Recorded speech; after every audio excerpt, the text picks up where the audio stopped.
on Salvage Hunters. Drew and T win an exclusive invitation to the estate of a tech tycoon with an incredible private collection. These are called medley windows, and what they used to do in the Reformation, they'd bury them in the ground to save them. I'm a bit in awe at your level of knowledge on those, because... I'm a total nerd. Before heading out on a whistle-stop tour of the ancient county of Staffordshire in a vintage Rolls-Royce. It's like being driven round in a massive Chesterfield. We can value your seats for you if you like. At a house clearance in Wolverhampton, Drew uncovers a piece of nostalgic artwork. My grandfather, he was in the RAF in the Second World War. So it's just something that I just really quite like. So it's just got loads of feeling to it. It's all systems go when Drew finds a 70-year-old go-kart, which will be right at home on the county's rolling hills. And away you go down the mountain, like. Steady, steady. And the boys get all fired up at the heart of the British ceramics industry. Whoa! Oh my God, look at this. Wow, I didn't expect that. Drew Pritchard is one of Britain's leading decorative salvage dealers. Oh my word. What on earth have they been doing in here? Oh yeah, that's beautiful. What a thing. He's on a hunt for weird and wonderful objects. My God, this is rare. He's a jolly chap, isn't he? He is. In his search for treasure, Wow, this is Indiana Jones stuff, isn't it? Oh, it's just so good. he bargains hard. It's a 500 quid gamble, or I'm walking away from it. And there's nothing he won't buy. 100 quid would do the deal. Man, I'll have it. With help from Rebecca If you compare it to the ones that Drew bought, they're virtually identical. and a team of renovators, he transforms thousands of items from junk to gems. Drew loves nothing more than a country house. They are remarkable. Lovely. If they hit the open market, they would cause quite a stir. A factory visit Oh, look at that one. Oh, blimey. Heavier than you think. Oh. and some healthy bartering with a dealer. How much is it? 140. How much? 140. Okay. You're smiling. I was thinking, really? And today, in the county of Staffordshire, he's got it all, starting with a rather special manor house.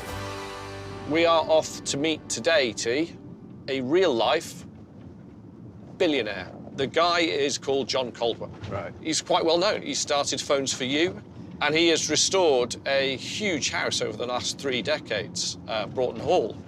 Shouldn't we be selling things to him instead of the other way around? Ideally, yes. He started a charity called Caldwell Children, and he's asked us to come in and see if there's anything we can buy off him to raise money for the charity. Have you ever met a billionaire before? No. Do you think if they'd tell you if they were? No. I think some of them happily... Some of them would, yeah. It'd be like little old ladies telling you how old they are. Yeah. I'm 82, you know. I've got 8.4 billion, you know. The pioneer industrial county of Staffordshire is a gold mine of collectibles. It was built on a rich heritage of coal mining and metal manufacturing. But it was the production of ceramics from the early 1700s that brought it global recognition. Drawing on its natural resources of clay, some of the world's finest ceramics, like Wedgwood, Royal Doulton, and Spode, have been produced here over the last 300 years. Nestled within the county, close to Stoke-on-Trent, is Broughton Hall, a 50-room timber-framed black and white mansion built in 1637 for Sir Thomas Broughton, and to this day, one of the most impressive of its kind in the country. Drew and T are being shown around by the current owner, one of Staffordshire's most successful sons, John Caldwell. I bought the house 28 years ago. It was a Franciscan convent with 50 nuns living here. It's not the size of this property that impresses me. It's the heritage and the beauty and the historic value. And really, I'm just a custodian of it for the future. Today is about potentially raising money for Caldwell Children and also the fascination of dealing with Drew to see what sort of items capture his interest and, of course, whether he's prepared to pay the right money for them. John, Good to meet you. Nice to meet you. How you doing? Yeah, good, thanks. We couldn't miss the house. No, it's beautiful, isn't it? Yeah, it's lovely. Thanks for having us. Can we have a look inside? Yeah, pleasure. Thank you. Wow, look at this. So, how much of this was still here, or was this all covered up thing, isn't No, it? actually, it was like that, but I had to strip everything down to bare wood before treating it again to bring the richness up. I and see. that's nowhere more evident than in the Great Hall here. Oh, now you're talking. Yeah. Some of these beams were just sort of white, you know, not almost as if they'd been emulsion because of the dust that had been Really? trapped over the ages. Today, we are the guests of John Caldwell, and that's a name I should imagine a few of you will know who he is. Worked very, very hard to create a business called Phones For You. Just that simple thing now that we all take for granted, mobile phone. I remember looking at it going, I can do a lot with that. John thought so too. And John has systematically and carefully restored the house. And when somebody like John Caldwell rings you and says, I've got some bits I want to sell, you go, quickly. And the stained glass windows, there, you've got some ancient ones beautiful. in there. Yeah, they're beautiful. Some of them could be medieval, 15th, 16th century, some of the pieces Are in they? there. Yeah, for sure. These are called medley windows. These have come from a much earlier building, and what they used to do in the Reformation, they'd bury them in the ground to save them, and then they'd make what was left up from it. And this is what you've got here. Oh, wow. Well, I'm a bit in awe at your, your level of knowledge on those because... I'm a total nerd. Seriously, to me, I could bore to me, people it's for just Christmas a beautiful to- stained glass window, you know. It's fantastic, John. Can we see some more of it? Sure. With a house like this and with a guy like John, I want to spend some time. Let's have a good look around the house. Just relax. I don't want to walk in, so, hey, hi, John, how much is that? You know, hey, John, nice to meet you. Can I buy the chair? Doesn't work. It's a beautiful house to have a look at. Let's take our time. Let's go to the long gallery now. So is this main staircase or back staircase? This is main now? staircase, yeah. Staircase. Yeah. Whoa. Yeah. Just look at the oak. Oh, look at the carving. Look at the carving. Look at that. That's a stylized dolphin. And then look at the size of the bird next to the boat. So that's been a religious scene of some sort. This is telling people a story. They can't read. They have to talk to them in symbolism, in stories, and show it to them. And this is so beautifully done. And to have so much of it. It is historically important to the nation. Is it? It really is. I mean, this is unbelievable. I think this is my favourite room so far. And running around the ceiling is this incredible carved frieze. The scenes depicted on them and the way they are depicted is so naive, so graphic, and so beautiful that they just take my breath away. If that panel there came on the market and they said 1550 to 1650, somewhere around there, that's going to cost you, just that one piece there, £5,000 to £7,000, just for that piece. And that's probably the least important piece out of the lot. So there'd been a medieval you. Yeah. Wandered around going... Yeah. Would you give them the 2 pigs for the panels on the end? Two pigs and a chicken. And a chicken and a bag of beans for the one on the end. Is that a deal, then? Deal. This is one of those little gems in a country house that just gets me out of bed in the morning. Obviously, I can't buy them. I would do, given a split second, but they're up on that wall and I hope they stay there forever. Very exciting. Right, so what have we got in here? Well, that table. Oh, right, OK. That could go. It's not my style, but it's certainly very attractive. It's an amalgamation of earlier pieces and later pieces. Oh, really? So Which is the earlier bits? Well, it tells you everything about it underneath. These are probably 16th into 17th century. And then you've got this frieze here. This is 19th century. And then the top's fairly new. So the top's been put on. As an original piece, this would be a really, really valuable. But it isn't an original. It's just a nice decorative table. Robust yet elegant, this large refectory table has been constructed in sections across the ages. Straightforward in design, it is crafted from oak, featuring bulb-turned legs and deeply carved ornate friezes around the top. Having been preserved in near-perfect condition by John, it's in need of minimal restoration and could be worth around £2,000. What do you want for it? Because it's not really my type of thing, but I'm prepared to have a look at anything. And obviously, the money's going towards a charity, I believe.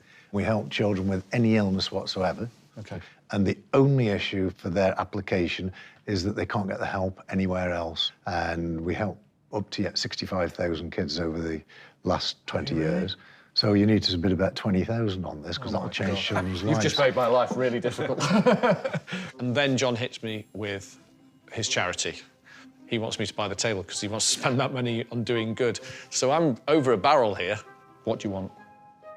I want to raise as much money as I can. What are you prepared to do to help? 1,500 quid. Make it £2,000.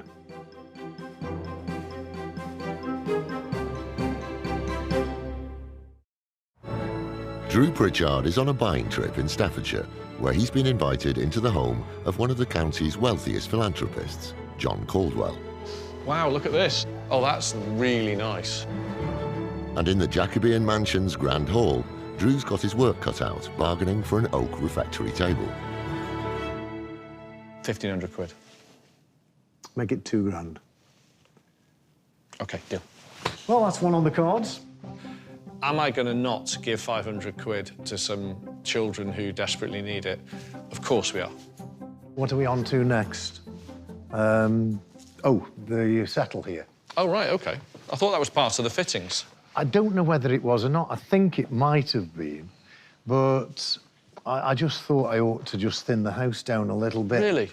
But you're now giving me second thoughts by being surprised that I'm prepared to sell it. And I'm pretty certain you think that's all very old and original. Yes. Yeah. Yeah. What would you say, 1700s? I think it's earlier than that. Earlier, 16? Yeah. This is earlier than the furniture that I normally deal with. This is very, very specialist. I think the majority of it is original carving on it and turning. Given that it's not in your remit, and given that you've now made me think twice about whether I want to sell it, should we just...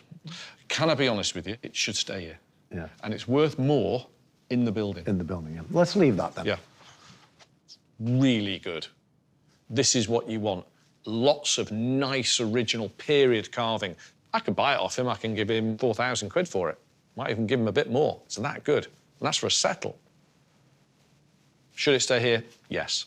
It's where it should be. So leave it well alone. And here we go down to the cellars. I've got lots of redundant stuff in the cellars that... Good. That has been built up over the years. Oh, well, that's well organised, isn't it? Very neat. Usually it's not as well organised as this, you know. Big old house, massive cellar complex underneath it, really tidy as soon as we get down here. Damn, they have to be... It helps when they're a mess. When stuff's just been chucked down here year in, year out, that's what I'm really looking for. I think these are all too new. This isn't, is it? Or is it? Yes, it is. Oh, is yes. It's decent enough quality. It's all cast and machine, but no, it's sort of fairly new stuff. OK, no, nothing in it. Next room. I thought this was my little Aladdin's cave for you. Well, no, no. Not, obviously not. No, it's when you see the real sort of junk, then it tends to be mine. Oh. Nevertheless, we have a wander around, and one thing does catch my eye. We walk round the corner, and next to an old wash sink, big kitchen prep table, is this scrub top pitch pine plank top work table. Be really long, big drawers out on here. Big, heavy drawers, both ends. Square tapering leg, incredibly simple manufacture. Battered to hell, but honest as the day is long. That's how you want to buy them. I want something with heart and soul, and that table has got it. Was that something you want to get rid of, John? Yeah, sure, yeah. It's never done any job for me over the years. I think the nuns probably used it. Yeah, it's a work table. This 1860s pitch pine kitchen prep table most likely originated in Scotland. Deep drawers and cast iron handles, topped with a scrubbed pine plank, make for a sturdy and timeless piece with broad appeal. It's in need of some sympathetic restoration work, but once completed, could be worth around £900. 300. 500. Do you want to meet in the middle? Yeah. I'll give you £400 for it. The table, a very strong bid at 300 quid, and end up, because of the charity, paying 4. OK, that's fine. My restorer, he'll have to put an end. There's an end being cut off it. The drawers need new rails underneath, and the top has split and come apart. So we'll get our money back, and we've done a good thing for charity. Before calling it a day, some shiny wheels have caught Drew's eye, and they hail from just over the Staffordshire border in Derby. Oh, now you're talking, John. Well, if you're going to get one, you might as well get the very best. This, to me, is the most beautiful car in the world. You've had the reg personalised especially for me as well. That's so What? nice. That's a lovely touch. It's not a gift, is it, John? No. Wow. This is when you bought your car for life. Well, they just sold them as chassis and engine, didn't they? They just sold them as the engineering, and you did with them what you wanted. What a thing. I can't afford this one, John. The Rolls-Royce, one of the finest cars ever made, one of the most important cars ever made, one of the most beautifully engineered cars ever made. John's is a incredible example, restored to an inch of its life. Every screw, every nut and every bolt is perfection itself. What about a spin in the Rolls? Yes, please.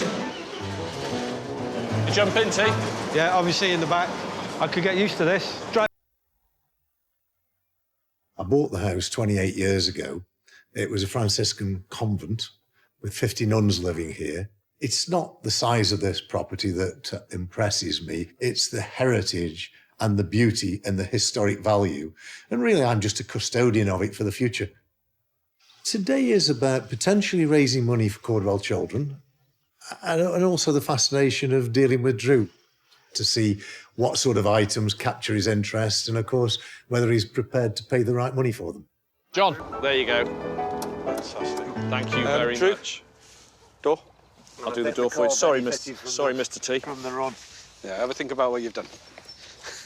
Thank you very much. Thanks for that, John. That was fantastic. We're going to do something slightly less grand now and load the van, if you don't mind. Is that go all right? ahead. Yeah. A spectacular day with John. We get to see some great houses. We really do. And this is one of them. It's a fabulous building. We went from serving tables to medieval stained glass to Rolls Royces. I mean, it's a pretty good day. A very, very good day. Some of the things that Drew told me about this house were really eye-opening. And that was the fascination of today, actually, that Drew was able to cast history and information about some of the features within the house. Well, it's been a pleasure meeting you, thank Drew. you. And, No, thank you. Yeah. Had fun today, and I learnt a lot from you. Thank you. Cool. We had a great time. Thank you, John. Fantastic. Pleasure. Thanks, John. Thanks. Take care. Thanks, See you. guys. Bye. Not quite a Rolls Royce, but there you go. What can I say? John Caldwell. The reality is we've met an honest-to-goodness philanthropist doing the very best thing you can do if you've got a load of money. To create something from nothing, make billions, and then give it away. That's exceptional. That's out of the ordinary.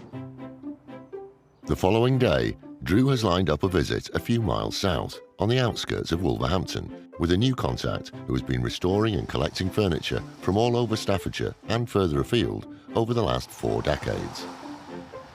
We're going to see a gentleman called Peter Rowden. Right.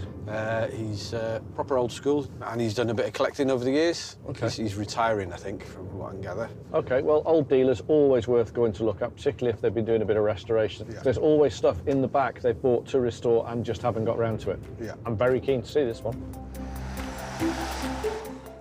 Historically situated in the county of Staffordshire, Wolverhampton is believed to have been named in 985 AD, after a powerful 10th century Saxon noblewoman named Lady Wulfruna. By the time Queen Victoria visited nearly 900 years later to unveil a statue of Prince Albert, Wolverhampton had become a major industrial centre, generating immense wealth and contributing to Britain's worldwide reputation for industrial dominance. In the northwest of the city, local boy Peter Rowden has continued the tradition of artisanship, restoring antiques with a bit of dealing thrown in. Well, we started in the front room. Our job mainly was stripping doors, stripping furniture, because people thought, oh, I don't like my dark oak chest of drawers, and we'd change the colour of it for them.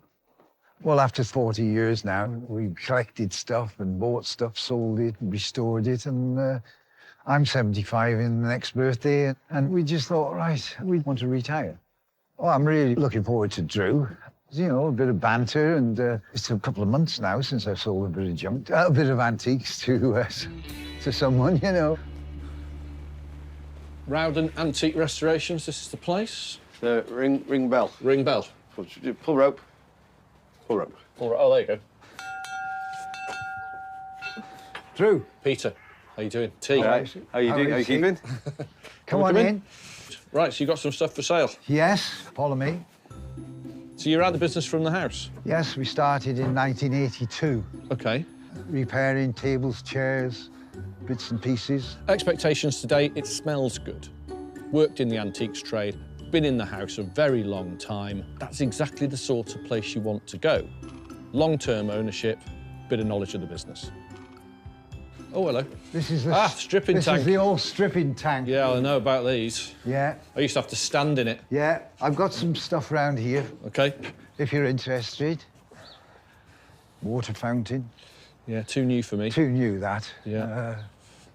There. That would be Yeah. of interest. I've only got one, unfortunately. If I'm buying something for the garden, I want something exceptional. There's one urn strikes me immediately. It is a 3-part Campana-bodied urn, heavily cast, probably by the Andrew Handyside foundry of Derby, made around late 1860s, early 1870s, I think. A very finely cast urn. There's one bit of damage on there. That's it. A cracker, a really good one. It's highly likely that this urn was made in the neighbouring county of Derbyshire at the Handyside foundry.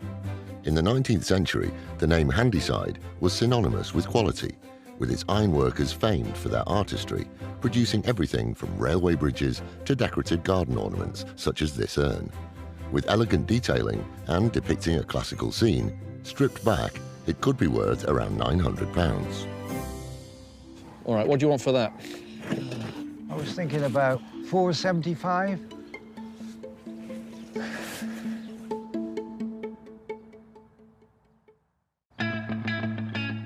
Drew and T are on a trip around Staffordshire in the heart of Britain in search of some spoils. Stripping This tank. is the old stripping tank. Yeah, I know about these. I used to have to stand in it.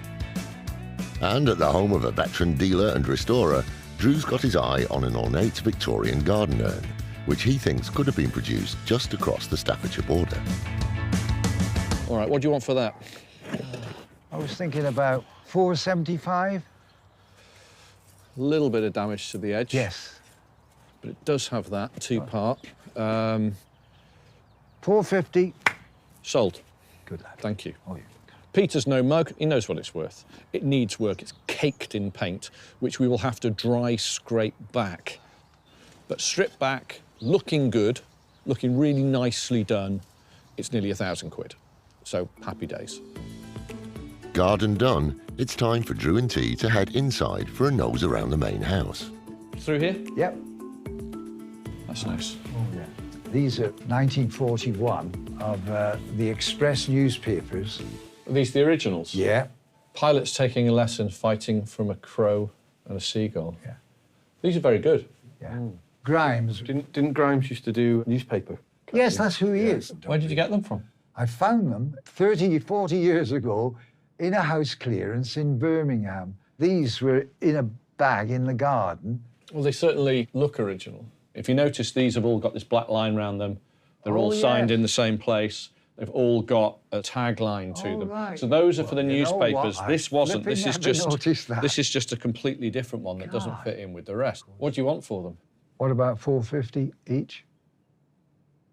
They are really accomplished, but one of them is striking to me, and it's a number of RAF guys, suited and booted, in their flying jackets, ready to go up into the plane, and they're all gazing up at a seagull and a crow flying too. I do recognise quality when I see it, and that drawing is beautiful. In 1927, aged 28, Leslie Grimes became the artist and political cartoonist at The Star, London's leading evening newspaper at the time. Having served in the Royal Flying Corps during the First World War, Grimes's skillful charcoal sketch may be a comment on the training available to RAF fighter pilots at the beginning of World War II. Perfectly preserved after rescue by Peter, it could be worth around £700. My grandfather, he was in the RAF in the Second World War, so it's just something that I just really quite like. It's just got loads of feeling to it.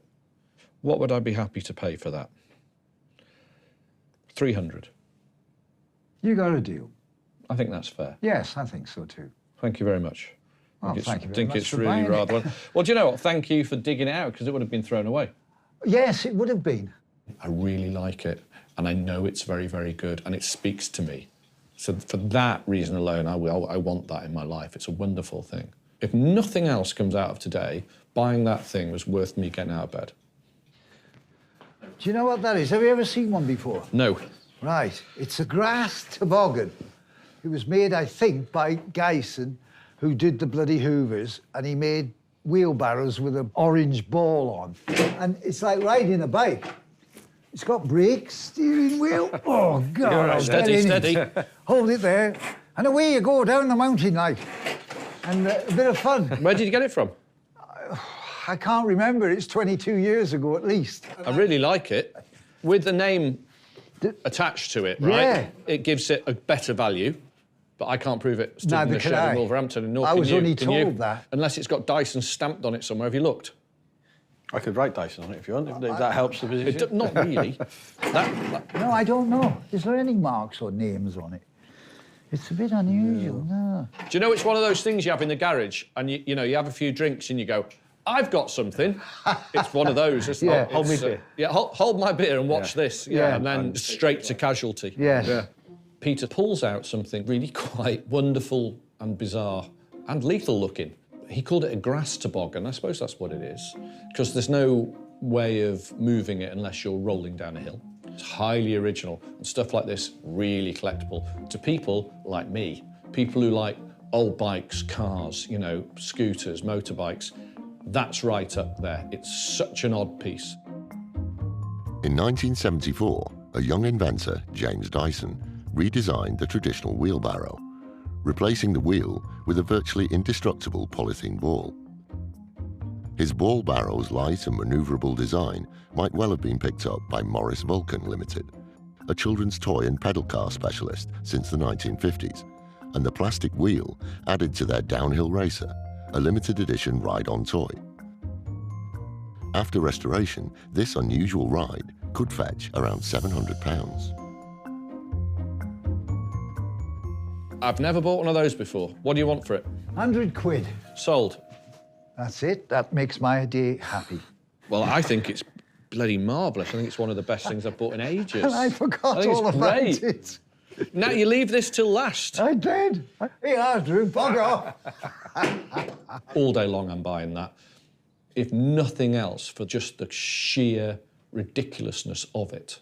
And I tell you for something for nothing, I bet there's hardly any of those left. I've never seen one anywhere. Should it be in the Design Museum? I don't know. Should it be in every casualty ward saying don't go anywhere near it? Yes. Marvellous. Right, load up. That's find of the month, that one. It's not often you get such a varied mix of things. We've got something from, say, the last quarter of the 19th century for your garden. We've got a piece of Second World War period art and a bizarre children's toy.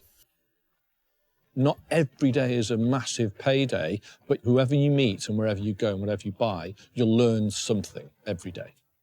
Oh, it's been very nice having Drew round today and rummaging around, you know. I really enjoyed every minute of it.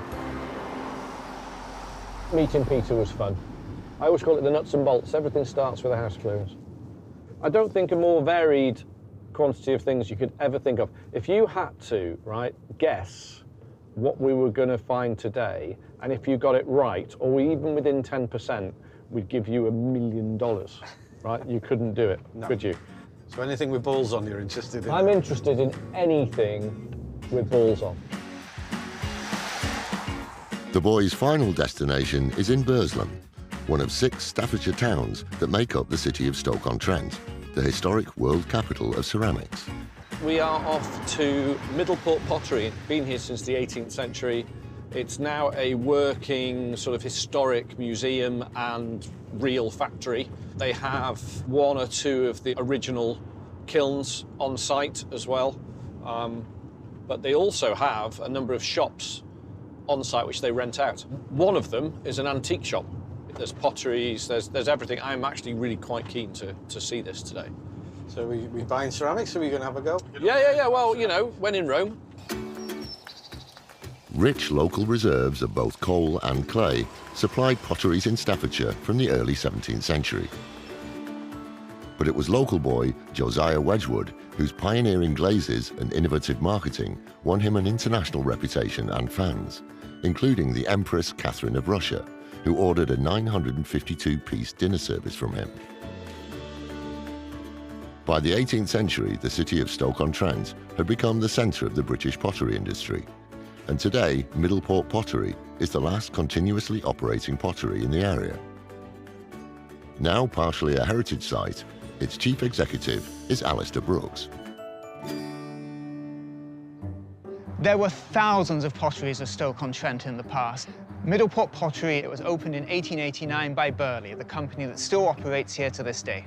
And I hope that by coming here, Drew will gain a better understanding of the significance of the Staffordshire pottery industry, not just to Stoke's past, but also its present. Welcome to Middleport Pottery. Thank you very much. It's a fantastic site. We were just commenting just how nice the outside of the building is, and the restoration work and the conservation you've done is outstanding. Well, thank you very much. Really good. Well, should we go and have a look? Absolutely. This place has been around for a couple of hundred years, producing wonderful pottery for this country and all around the world. There's original signage, original cobbles on the floor. It's very authentic and a joy to see. So this is the bottle oven. This is the bottle kiln. Through here, it's one of the last 27 surviving bottle kilns in Stoke-on-Trent. There were 4,000 at Stoke's pottery producing peak. And in each kiln, you'll see the saggers. That's the technical name for the objects that the pottery to be fired were put into. And you could have up to 2,000 saggers in a bottle kiln of this size at any one time. How many days? What, 3 days to fire one?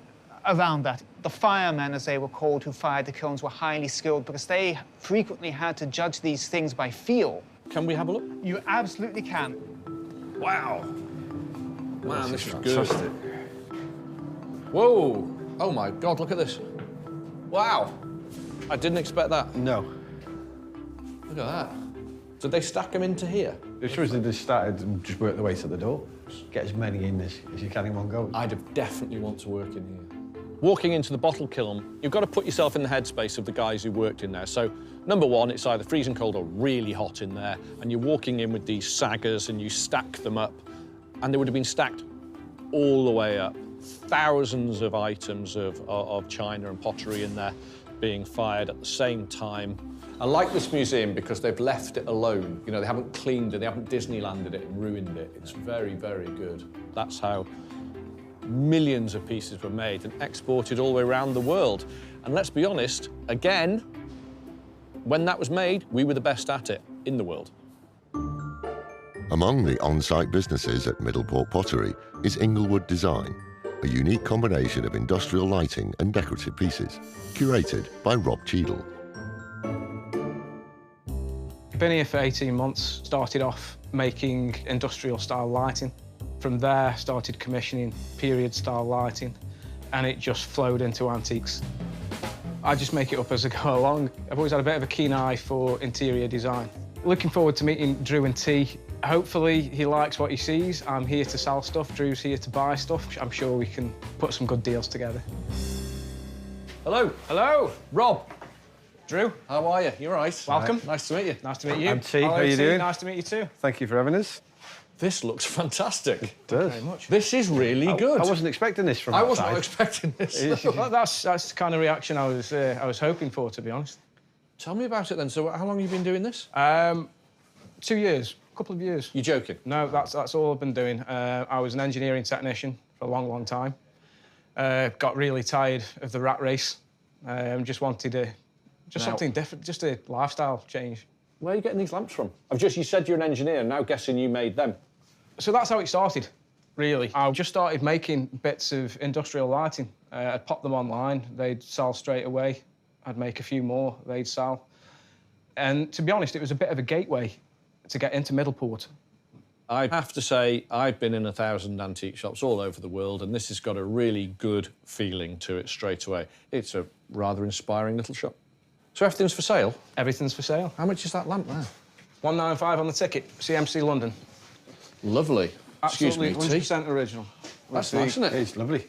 I like that. What have you done to it? Just rewired it, get it looking tidy, and that's it. I try to be as minimal as I can with restoration. Man after my own heart, yes. Wandering around here, there's obviously lots of lighting that Rob is making himself, but there's one that catches my eye straight away, and it's an industrial task lamp for a desk or a workbench. This one's the most basic end of these usually over-engineered lamps. This one is under-engineered. That's part of its charm, but what it does have is the original heavyweight cast iron base, marked CMC as well. Just in the right sort of condition, very happy with it, looks the part. 150 is the very best on the lamp. 150, are you sure? Yeah.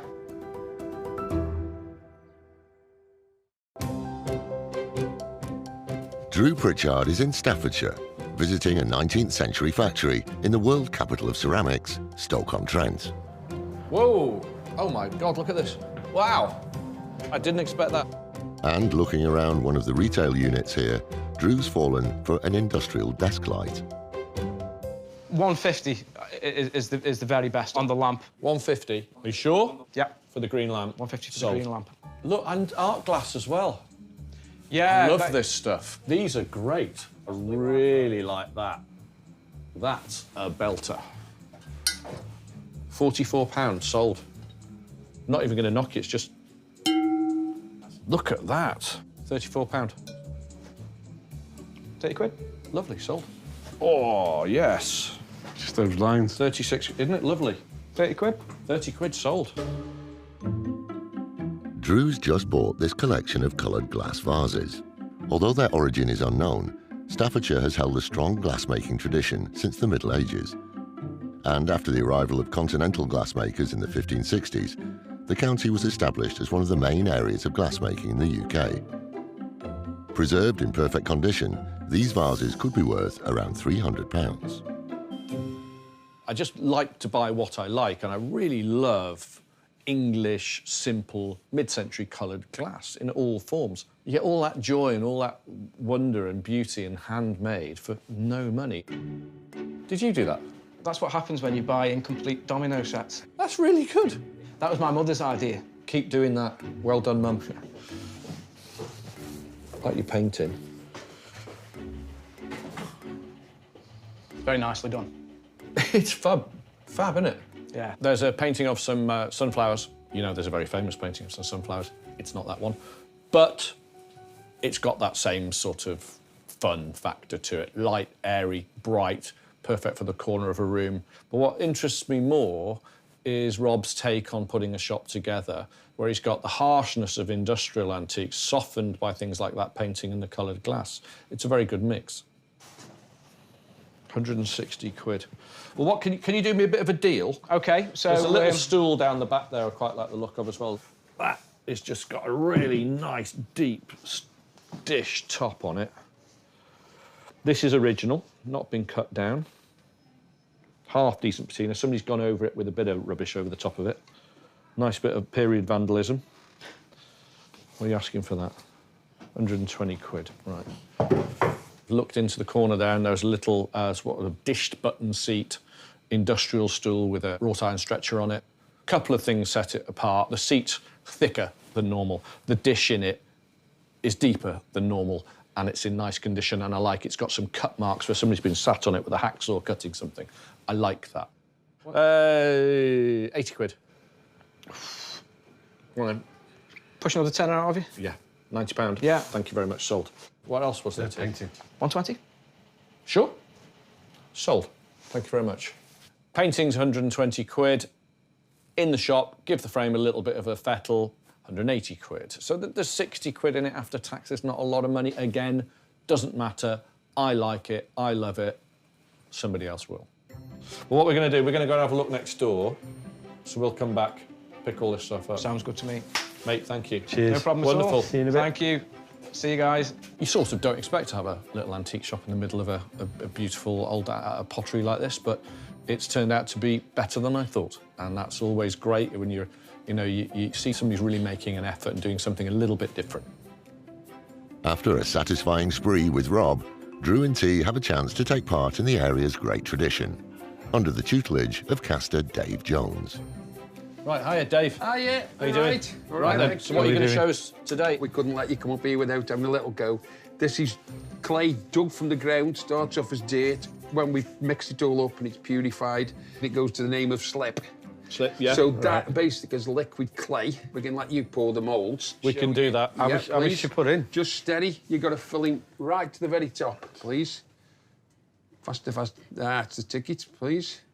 Now, slow up a bit now, as you'll get all there at the top. And then when you empty that, that'll come out. Do you want to feel that? Just how long does that take?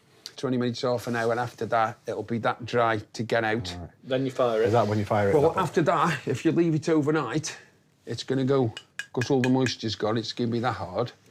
Then we go to the firing to biscuit. OK. Then it's glazed, back in the kiln, and with a bit of luck, we end up with something like that. A lot of work. Yeah. Oh, yeah, I mean, I've just told you the basics. I like the fact you can say fire it to biscuit on a regular basis. Yeah.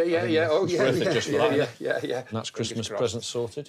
Christmas present sorted, yeah. Not for me. You know what you're getting now. Yeah. But before they leave Middleport Pottery, there's just time for Drew and T to go front of house to meet expert ceramic artist Tracy Bentley to make one last deal. Hiya. Hello. How are you doing? Right, so All right, these thanks. are Old moulds. old moulds. Yeah, saved from the skip. These were going to the skip? Yeah. People don't value it that much, the older stuff, and yet it's history, they should do. They should do. Well, we Yeah. do. Yeah. So...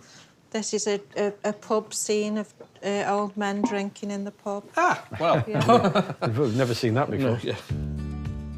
These plaster of Paris moulds, known as blocks and cases, are replicas of a discontinued but unique vessel, originally hand-designed by a master potter in the late 1800s and beyond.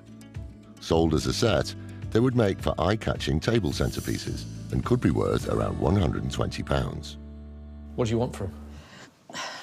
The cost of getting a mould produced from scratch is like £1,000, but these are just production moulds, Yes. which probably cost about £20 to £30 to get made. They're tricky. Yeah. So if I gave you sort of 25 quid each for them, that would be where I'm at, really. That's fine. Would that be all yeah. right? All right, great. Well, we'll take those two, please. Yeah, that's fine. Marvellous, thank you yeah. very much. Yeah.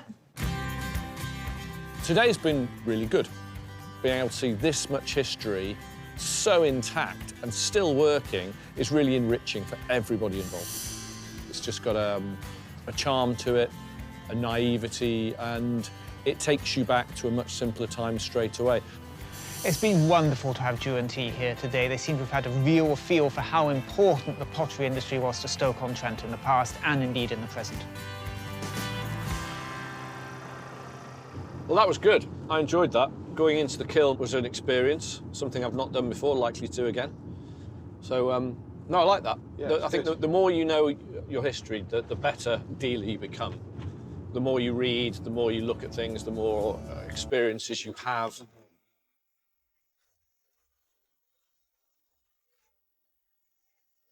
All in all, it's been a really good week. 3 incredibly different locations. Middleport in Stoke was a joy, to be perfectly honest with you. That was really just stepping back 200 years, right there. We went to Peter Rowden and bought a fabulous Handyside urn and the weirdest go-kart you've ever seen. And we met a billionaire, a real-life, genuine, self-made billionaire. It's been a very, very mixed week and I've enjoyed every minute of it. It's what the antiques trade is. It's different every single day. On Salvage Hunters. Go, go, go. In Yorkshire, a mesmerising botanical art book captures Drew under its spell. Similar to shaped leaves, flowers smelling of cinnamon. Isn't that lovely? It's like the shipping forecast for plants. That's exactly what it is. A chic and stylish collection in South London fires his imagination. With mid-century, the African artefacts kind of gelled together. They did get a lot of that in the 60s and 70s. It really works, doesn't it? Yeah. And a comforting favourite in South Wales has him clearing them out. Well, honestly, in for a penny, in for a pound, we'll take them all. Drew Pritchard is one of Britain's leading decorative salvage dealers. Oh, my word. What on earth have they been doing in here? Oh, yeah, that's beautiful. What a thing. He's on a hunt for weird and wonderful objects. My God, this is rare. He's a jolly chap, isn't he? He is. In his search for treasure, Wow, this is Indiana Jones stuff, isn't it? Oh, it's just so good.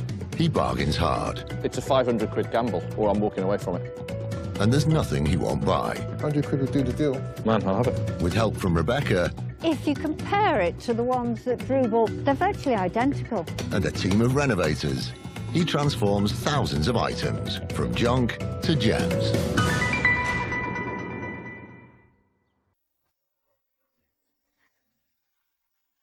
Filling an antique shop isn't just about sourcing rare items. It also takes an eye for how objects fit together to create an appealing collection. And every good dealer has their own vision.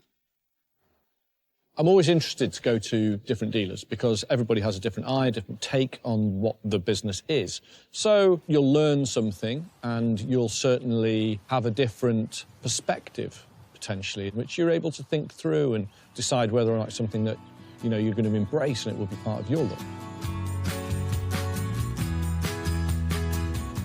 Today, Drew and T are heading 260 miles southeast to London. Drew's heard of a business based on a unique vision, and it's a chance to see the world of objects through fresh eyes. We're now off to meet a dealer I've not met before called Moses at a business called Montbleu. He trades in, obviously, French antiques, 20th century design, all sorts of different things. Always good to meet new people, isn't it? Yeah, I mean, he's not, you know, he's been at it a while, so we always want to meet. It's about meeting different people, you know, and different eyes and different mentalities, different sort of views on what we do, and that's what I like. I like to mix those things up. Montbleu is an antique shop in southeast London, where the collection of stock represents multiple cultures, much like nearby Brixton, which has been famed as a melting pot of communities. Windrush Square is named after the famous ship so important to the area's modern status as a powerhouse of British culture. In the 19th century, Brixton was an affluent shopping centre, boasting one of the first streets in London to be electrified. Today, Montbleu brings together diverse artistic and historical threads to express a unique design vision. That of former engineer turned dealer Moses Otunla. We buy mid-century furniture, anything from 1920s right up to 1970s with a design element, and also vintage African artifacts, mainly West African artifacts. I love Benin stuff and stuff from the Congo. I started my working life as an engineer. I always collected different types of antiques, and then slowly but surely I started selling. It got better, bigger and better. And started traveling over to France, picking up different items from the flea market, and then took it back to Spitalfields and sold it on a Sunday, and got more and more successful, and decided to get a shop in South London. It's going to be interesting to see what Drew makes of this type of setup. I hope that he finds something today that he likes. Hey. Hi. Moses. Drew. How you doing, all right? How are we doing? How Good you to see doing? you. Nice to meet you. Nice to meet you. Well, look, first time here.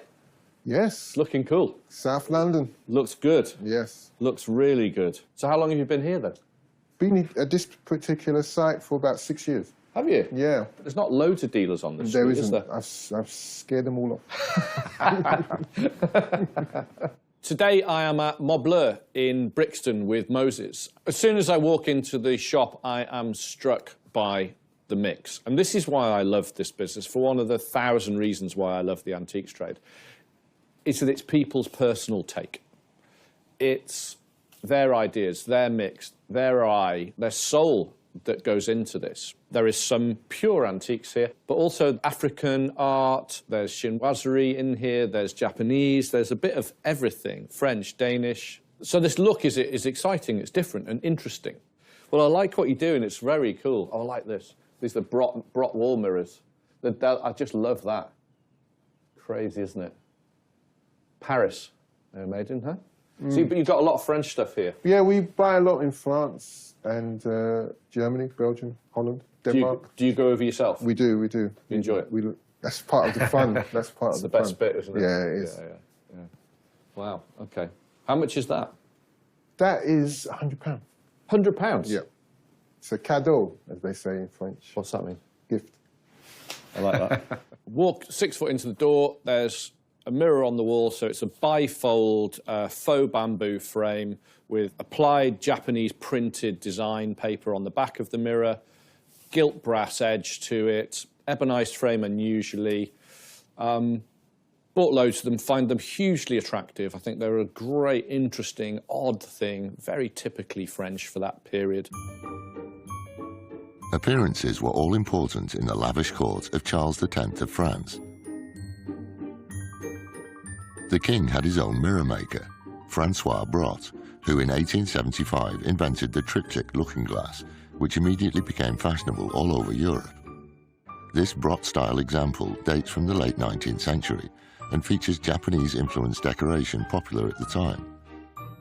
In need of some restoration, it could be worth around £280. Just look at that, it's just really beautiful. Look at that colour there, you can see some of the original colour there. And then this lovely gilded brass as well. So this is gilt brass frame, original mirrors there, which are nice and got little distress marks and bubbles. Wow, it's nice, I love this. 100 quid? 100 quid would do the deal. Man, I'll have it. That's really nice. It's a good start. It's nice, isn't it? Yeah, it's nice. I really like that. It's cool. Just perfect. Tell you what it doesn't do. Make me look any better. There's three of you, though. The mirror's not without its work. You look on the back, one of the frame sections of the gilt brass has come away completely. The paper's ripped in two places, so that will have to be repaired. Then, what's it worth? With sort of 50 quid's worth of work to maybe gain another 100, 130 on top, so maybe 280. So there's a profit in it, but it's just a great, earthy little item. What are you focusing on here? Because you've got African art, is it? That's as well? that's a passion of mine. I tend to buy a lot of West African artifacts. Okay. So I collected for such a long time. And Yeah. it just seeped into what I'm doing with the interiors. With mid-century, the African artifacts kind of gelled together. They did a lot of that in the 60s and 70s. It really works, doesn't it? Yeah. This look where they mix African Oh, yeah. and Western art together. Yeah. And didn't the French lead on this as well? Yeah, they had an exhibition in the 30s Yeah. where they brought a lot of West African artifacts over. Yeah, yeah. And that's what changed this whole way of painting with Picasso. If you look at his pieces after that. In fact, that mask there was one of the masks, if you look in old stills of his studio. Was that there? He has in the background. No way. Yeah. It really did affect them because that's the first time they actually saw African art. Imagine seeing it just for the first time. Yeah, the impact. In great numbers. So it changed the way they viewed. I love that. And Well, that's you mix that with modernism. The blend is just so strong. Yeah. What age is that, if you're saying that? That's probably early 1920s. It's so good, isn't it? There's a lot of West African art. It's one of his particular loves. And man, does it work. You know, it's really stylish. And he spoke about a Paris exposition in the 30s where this was sort of brought to the attention of people like Picasso. And then all of a sudden you go, yeah, of course he did. Remember about it. I've read about it somewhere. It's beautiful. It's interesting. And he's got a lot of it. And it just works. And talking of weird modernism, the art next to it. It's actually stamped on the back with the artist's name. Yeah. With the Royal Academy summer show. Okay. But the artist doesn't match the painting. So it's a bit of a confusion. I just really love it, but I don't know who's it by. Because it's stamped and it's dated, but it's a completely different artist when you look it up. Is it 30s or 60s? No, I think it's later than that. It's much, much later. It's more contemporary. Is it? Yeah. I like it. Yeah, I like a it. lot. Yeah. What do you want for that? $5.50. For all the world, my brain just went Bauhaus. Straight away, I just thought, there's a Bauhaus-influenced painting on the wall. It's just a grey ground with white and red crosses on it with a central sort of red cross motif with surrounding white. But for me, for want of a better expression, it's clever. Okay? You put that in a room, people walk in and go, it's nice, I like that. It says Royal Academy Summer Show. 2000 and what? 13. So it's not even old. No. I love it. I love it's on tin. Is that tin? It's on metal, yeah. It's on metal. It's on metal, yeah. Yeah, it's not tin, it's metal. So how much was it? 400? I can do you 500 on that. Can we spin it round and have a look at it again? Do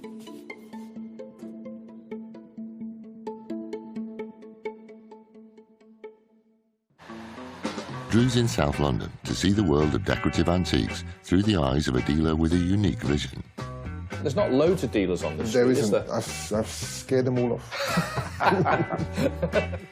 And he's fallen for some enigmatic Bauhaus-influenced artwork. So how much was it? 400?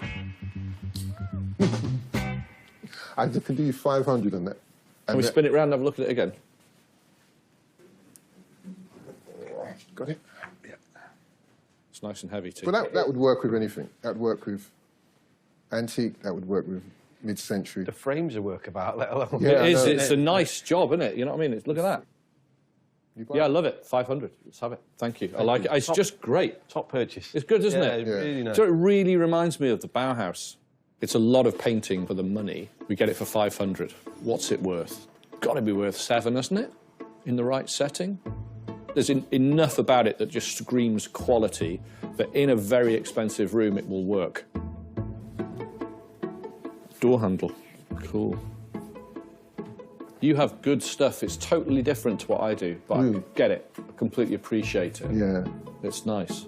I like it. So we go through here? Feel free. After you. Thank you, thank you. Wow. Look at those. They're great fun. Well, the bookends. Yeah. They're cool, huh? I like those. Tell me about these. They're just different. Yeah, French. They're ravens. The ravens. Yeah. They're cool things. I like them. Just different. These bookends, decorated with ravens, characterfully carved from timber, are French and date from the mid-20th century. They could be worth around £150. How much are they? 65. £65. Yeah. You're good value as well here. We try. Okay. There was that as well. Yeah. Is this by a... Well, it's like Maison. It's like somebody... Jacques Anne. If you put Yes. one hand over your eye and put your hand, stand up, Jacques Anne. you say Yeah. Jacques Anne. Yeah. It's very similar, very close.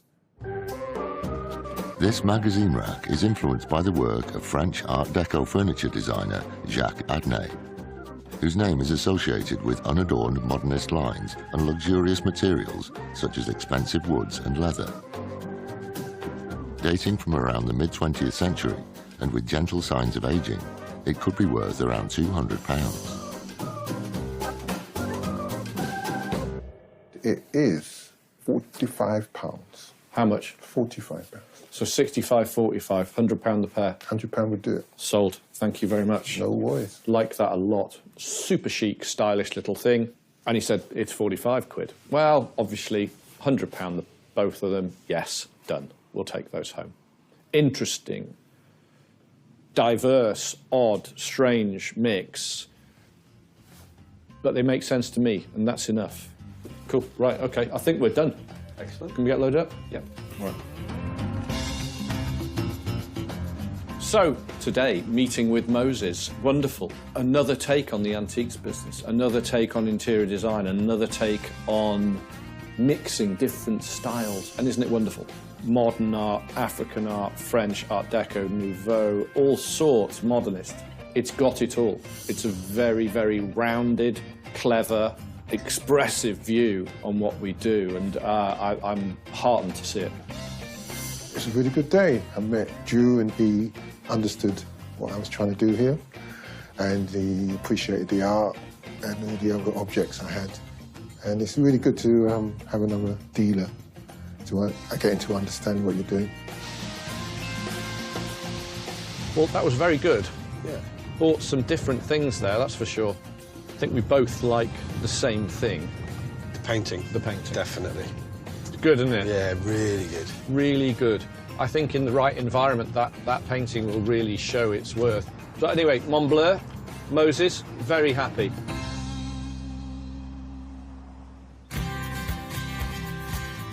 The next day, Drew and T are embarking on a 4-hour trip on Wales's winding country lanes.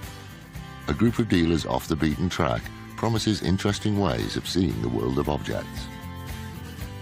Right, today, T, we're in South Wales, and we're off to Narberth, and there's Malthouse Antiques in the town centre there. An antique centre I have never been to. I'm not going to say it's in the middle of nowhere, but it's on the way to the middle of nowhere. It's on the way to nowhere, isn't it, really? What I like about going into these antique centres in the middle of nowhere is you get the odd gem. The evocative remains of the 11th century Norman castle at Narberth probably stand on the site of an even older fortress mentioned in the Mabinogi, the earliest surviving prose stories in the British Isles. These recount ancient myths in Middle Welsh and were an inspiration for Tolkien's Lord of the Rings. Close to the Lanska line, which is the historical language border, Narberth remained an important town in Welsh history for many centuries, and today, tucked away in an old malt house, itself dating back over 400 years, is an antique centre packed to the rafters, run by local dealer Sarah Walters.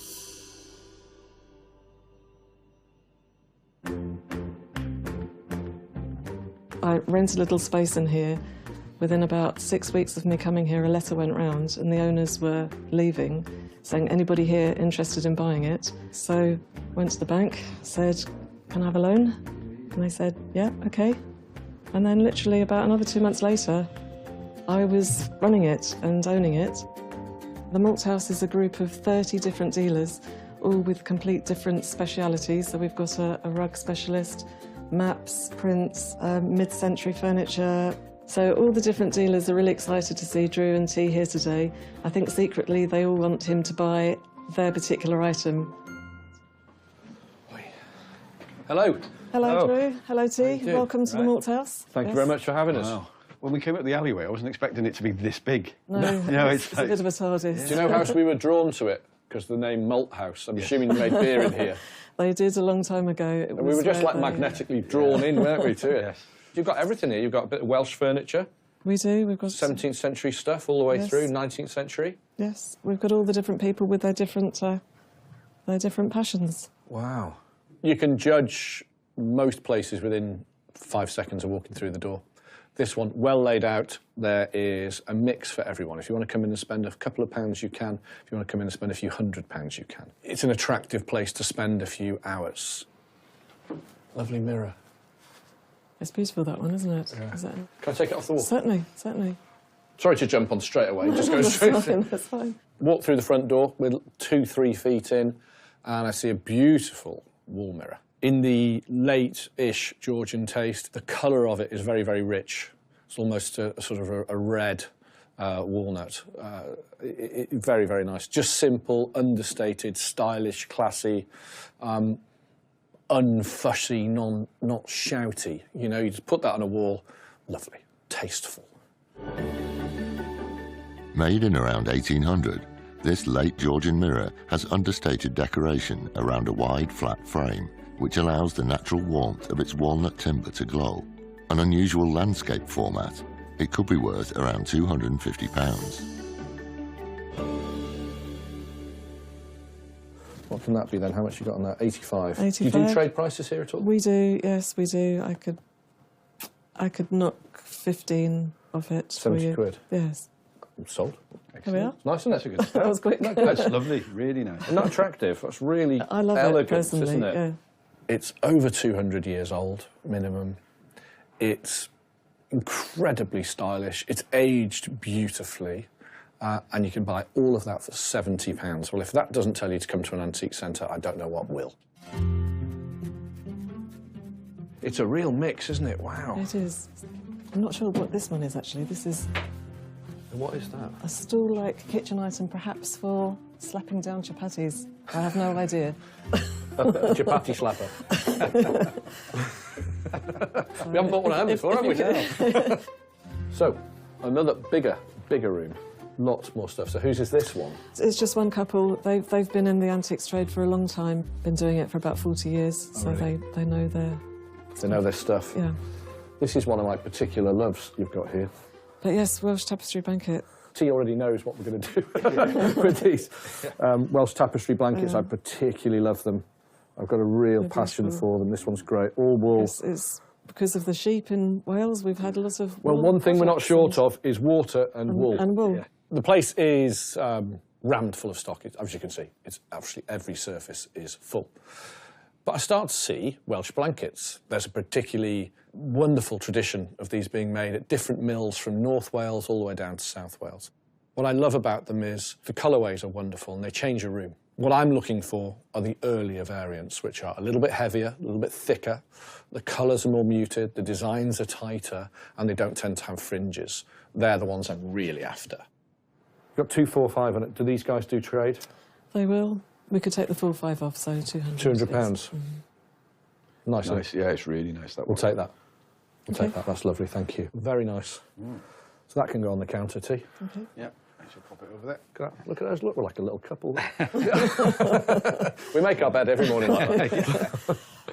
It's great colour.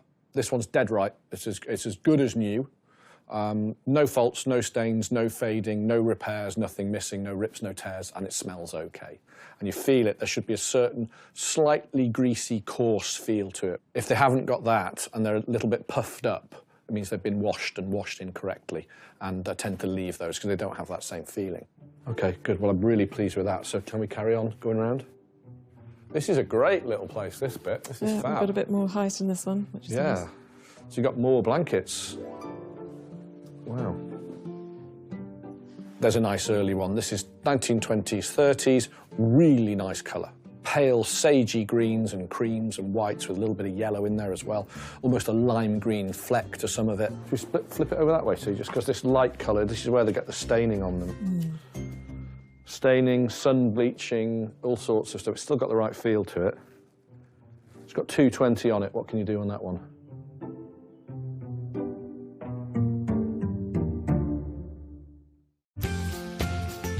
The boys have ventured deep into South Wales, looking for dealers with inspiring visions. They've been in the antiques trade for about 40 years, Oh, so really? they know their... They know their stuff. Yeah. And, having fallen for a traditional Welsh blanket, Drew needs to keep his head and make sure the numbers work. It's got 220 on it. What can you do on that one? I can come under 200 then, so I could do 180 for you on that 180 one. sold. Love it. Yeah. Yeah, lovely. You know, some people have a duvet day, are we having a blanket day? We're having a blanky nap day, yeah. Welsh blankets are something I've been buying and selling for as long as I can remember. They used to be dirt cheap. I always remember they were about 60 quid. Now I'm paying £200 to £400 each for the good ones, and I'm lucky to get them. So when I find somewhere like this, I've just got to wade in and buy as many as I can because they sell really well from our website. Oh, hello, now you're talking. There's one down here which is one of my faves. Now this one. I like that, it's lovely. It's a great colour. 220? 220, so 180. 180 sold. So this one looks like a Carnarvon blanket to me. So the prices you're giving us, this is the same, 220. Can it be 180 again? Yes, it can. Yes, that's fine. Yes. Well, let's just take that as well. 3 good blankets in one room, and one of them's quite a good one. Yeah, we're doing well. Ooh, look at that one. Ooh, that one's a lot more money. That's a bigger one. Oh, God, they're everywhere. The centuries-old textile crafts of Wales expanded into a giant industry from around 1650. In the 18th century, Welsh wool began to be exported en masse to clothe slaves, a history which is only now coming to light. But tapestry blanket making has its roots in cottage or household industries, traditionally given to a bride as a wedding present. And finding this quantity of quality examples is making Drew feel warm and fuzzy. Look at that one. Very unusual colour. Earlier than most. Oh, this side's lovely, look at that. Yeah. Oh, so yeah. different, isn't it? Isn't that great? Well, yeah. What are they asking to? 395. 395. Yeah. They know what they're doing then. This one's a good one. There's another one there and another one here. I've not seen this many in one place. I'm spoilt now. There's another dealer here who, when I come up the stairs, has got about 8 blankets. She's bought all the best ones. Large sizes, very good colourways, excellent condition. Yeah, you just got to stump up and buy them. That's sensational. Yeah. Lovely. Really like that. Best price on that as well? Yep. She can do 10% if you buy one, but if you buy more than one, she can do 15%. Fine. Right, well, let's make a start. We'll take this one. So that's 325 on there. 325 minus 15. Fine. We'll take that one. This is great. I'm having such a good time. And what's the price on that one? 295.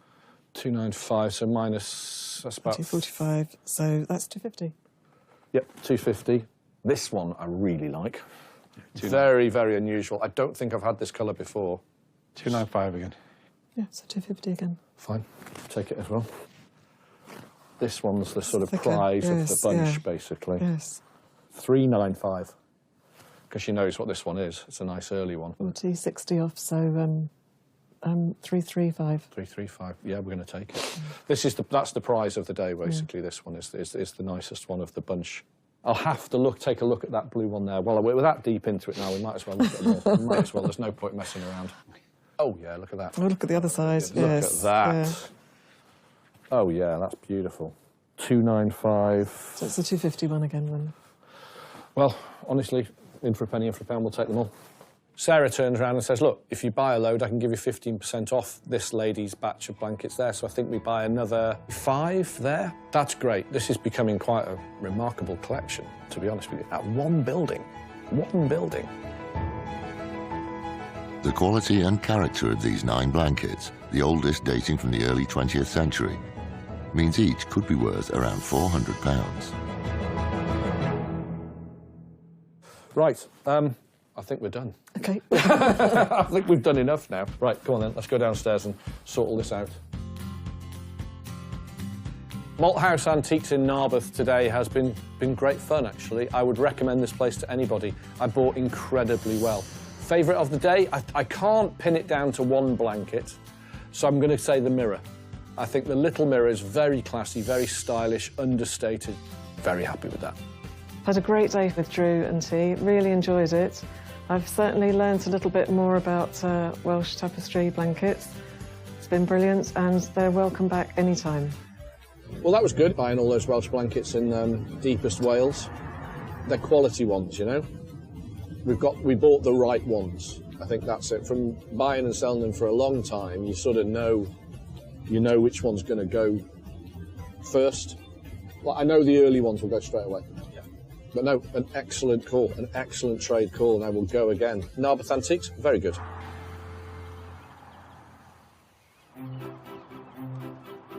With the Narberth Hall back in North Wales, Rebecca's decided to find out more about Drew's extraordinary stash of traditional Welsh tapestry blankets. People often ask, why can't Drew resist buying Welsh blankets? Well, the answer is quite simple. It's because they represent Welsh history and industry, and the designs and colours are absolutely amazing. Traditional blanket makers, though, are now a rare breed, but we're lucky to have one here at Treview Woolen Mill, just outside Conway.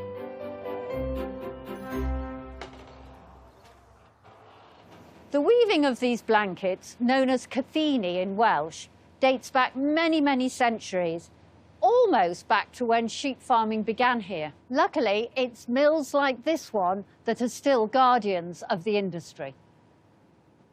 Each mill tended to have its own unique designs, with several of them dating back to the 1700s. Now, this design is called the Carnarvon, and you can see that the motif very much resembles the portcullis gate to a castle. The complicated weaving process produces this amazingly heavy cloth, but the unique feature of a tapestry blanket is the double-sided pattern. Dark blue this side, light blue this side. 2 blankets for the price of 1, and of course, handmade in Wales. Warmed by yesterday's woolly haul, Drew and T are driving 130 miles to Yorkshire, another region with a great textile industry past. Always keen for a fresh take on the antiques trade, Drew's heard of a business with a promising name. We're off to see a guy called Rob at his business called Amazing Finds. Do we know him of old? Don't know him, never been there, completely sort of blank canvas to me. So in some ways, I really like that. I like to go and see people we don't know. You know what it's like, you never know what we're going to get. Some days we find 18th century mirrors and other days we don't. The Yorkshire town of Keighley grew rapidly in the late 19th century when its wool makers benefited from the construction of the Leeds and Liverpool Canal. The opulent Cliff Castle, built by Henry Isaac Butterfield, son of a humble wool stapler, is testaments to the affluence brought by the textile mills. Today, the industry has been modernised, but tucked away in the engine room of an old mill is an extraordinary collection of vintage artefacts, gathered together by Rob George.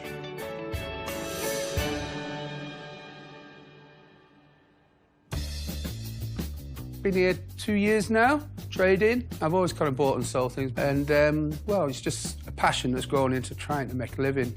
It's addictive, eclectic. It's a good-looking place, and I'm quite happy with everything in here. I can live with everything in here, and I think that's the key to it. So, wow, Drew and T, what an inspiration they've been over the years to a young fledgling company like myself. To have them here today is, well, it's amazing. Hello. Hi, guys. How you doing? All right? Yeah, Right. welcome. Thank you for having us.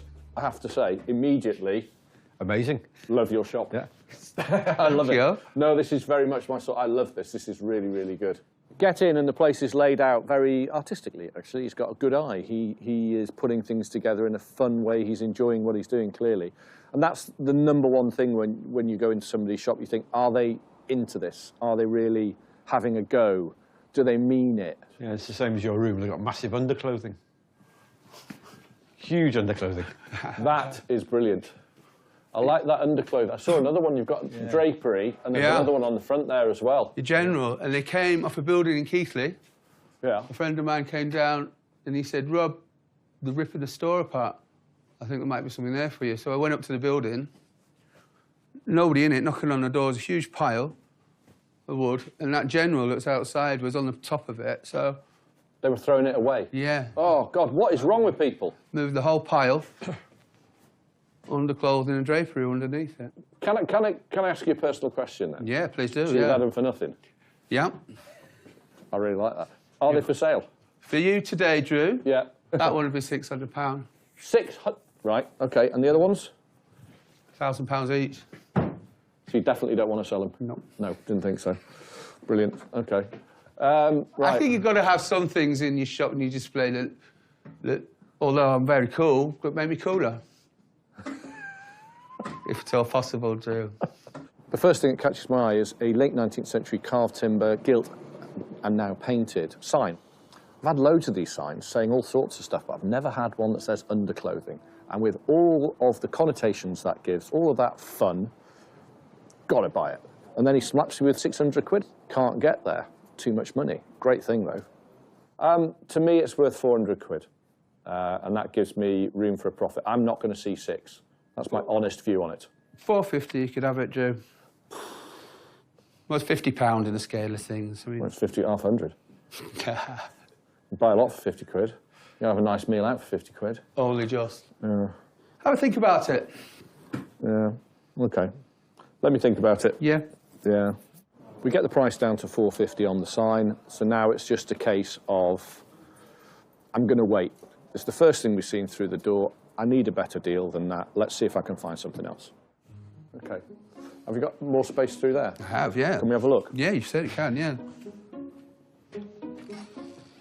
Here we are, the other room, the small room. Ah, yeah, nice though. The snug. The snug. It is very snug. Right, OK, so this is more your retail-y Well, type yeah, of thing, it's is it? decor, Yeah. I think. Right, I like to okay. see it as, you know, there's little pieces for everybody in here. Right. And also bits, I think, that you could walk away with that aren't too expensive. OK, good. They're nice, aren't they? Yeah, lovely. Little pair of tramp art frames. Yeah. Always one of my favourite things. Getting its name from itinerant folk artists, it's likely that the signature penknife notch carving of tramp art was practiced by makers from various working-class communities in the late 19th and early 20th century America. This characterful pair of frames could be worth around £200. 120 quid a pair. How about I'll give you 500 quid for the sign on those. 550.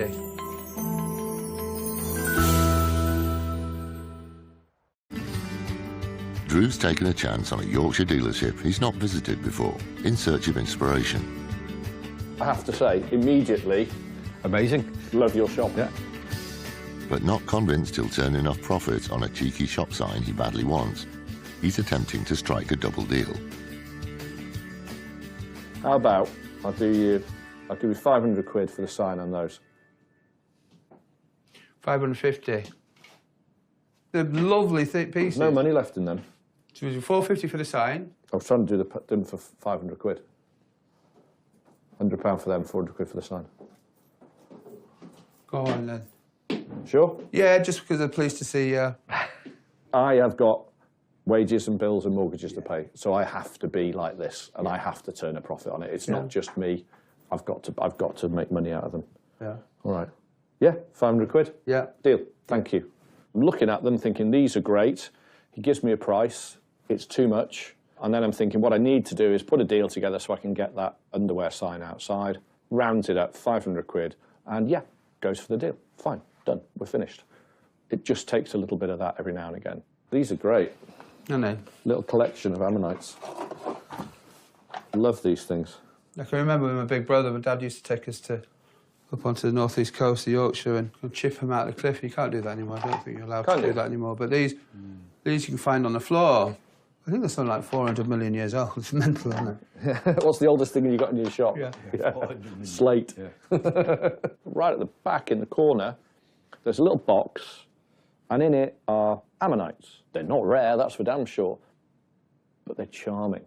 It goes back to the 18th, but particularly the 19th century in England, where people would collect fossilised relics, teeth, bones, all sorts of different things, and they still do that today.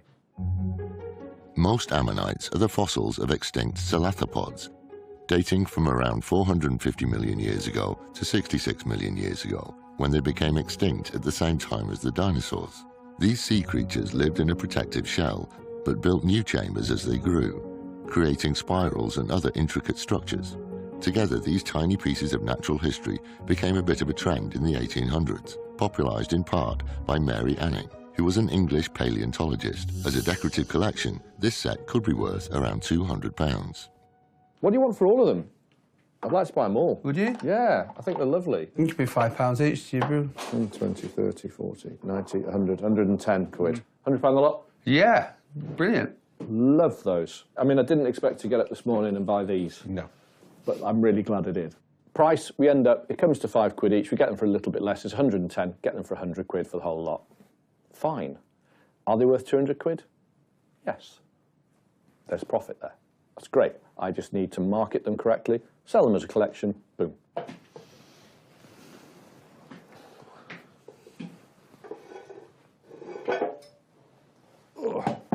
I've no idea how much they fetch anymore.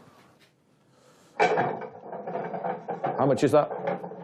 90 quid to you. Yeah, it's missing its... It would have had a locking wing nut there, unless you have it. You've got it, have you? Yeah, someone. Surprised you haven't seen the book, actually.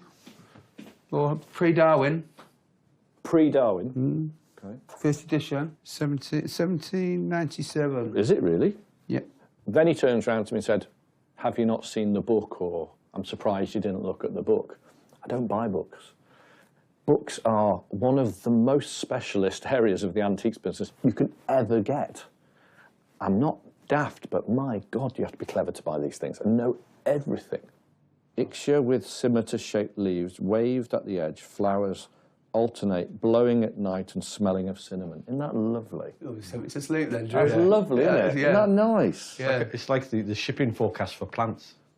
That's exactly what it is. That is exactly what it is, yeah. Henry Andrews was an extraordinary botanist who not only made his own drawings and painted them, but also produced the engravings to print them.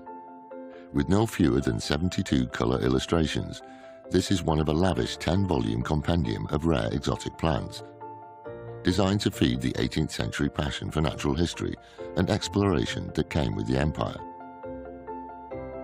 Copies of this first edition are rare and could be worth around £1,000. It's lovely. No. What would you take for it today? Is it worth £400? I really don't know. I don't know. It's hard to say, isn't it? It's whatever feels right at this point. Do you know what I mean? Yeah. 300 quid. £350. Tell you what, how about I'll give you 350 quid for that, with the stool 400. Go on then, done. Done? Yeah. Sold, thank you. It's beautiful. Do you know what? Sometimes something's a privilege to buy, thank you. Yeah, it's A deal's a deal, but I'll thank you. Lovely. Yeah.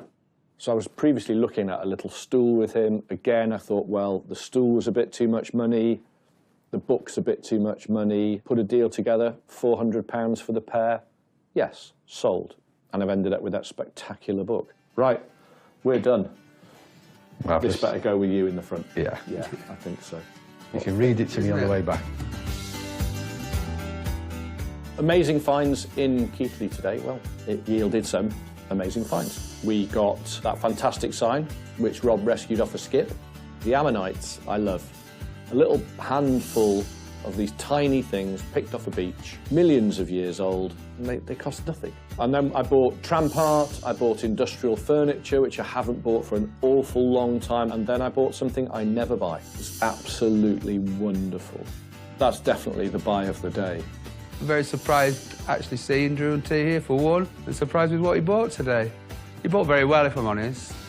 Didn't have my pants down too much, which I'm happy with, and I think we're both always smiling. That was good. I'm really happy. With what we bought as well, that sign, underclothes. We've never had underclothes before, have we? Well, maybe that's where the chafing problems came from. The piece I love is the book. What are you going to do with it? I'm going to get it rebound anyway, because I think that's the right thing to do with it. Having bought from 3 new dealers with their own visions and perspectives of how items fit together, Drew's now incorporated those purchases into his own shop with his own unique style. Well, going to 3 different places this week. We bought artwork, we bought textiles, we bought, traditional furniture. We bought across the board, and that's what I enjoy doing. I enjoy that mix. The rules of the antiques business is there are no rules. You can do whatever you like. So if you want to, do this, that, and the other with your shop, you can. And good. And I want you to, because it's different and it's exciting and it's enabling. And I wish people would just go for it, because you can do whatever you like.